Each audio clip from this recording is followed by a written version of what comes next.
So I am picking up some fast food. I have downtime. I'm in my car, and when that happens, I start thinking about things. I'm thinking about terrorism. The Kerch Bridge was hit recently, and the Russians called it terrorism, and I showed you that. And then the Russians spend the next 4 or 5 days bombing the crap out of Odessa and some other places, but 150 missiles.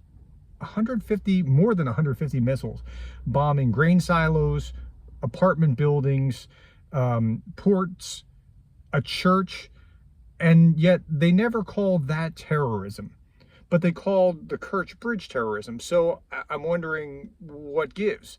And then when the Ukrainians strike back, it's always a terrorist effort when the Ukrainians do it. So when the Ukrainians, for example, had the drone strike on Moscow, now they knocked down the 2 drones with electronic warfare countermeasures, but the one drone almost got to the Ministry of Defense, and it looks like the other might have actually tagged something related to the FSB or some kind of security service or something along those lines. They're going after legitimate targets, but Russia is calling it terrorism.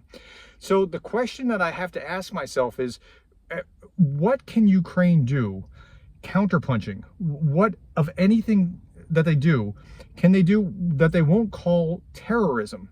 As long as they're hitting back at Russia, the Russians will call it terrorism.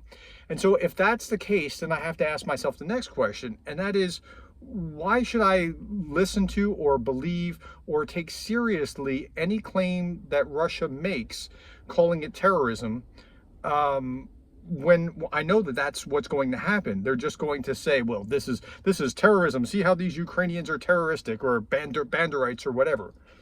And if that's the case, then why should I take any claim seriously at all? I mean, they could call themselves mushrooms, and that one word is not any more useful than another. If we're going to not use the actual definition of the word, why should I believe anything at all? And the answer is I shouldn't. Now, I'm showing you what they're saying because they're saying it, and they're trying to, I'm looking for what they're trying to communicate by saying these things. But it's not that I believe that what Ukraine did is terrorist. It's not that I believe what Ukraine did was terrorism. It is not. It's showing you what they're trying to project. While they're engaging in terrorism, they're calling their opponents terrorists. It's absolutely unbelievable. Okay, that's it.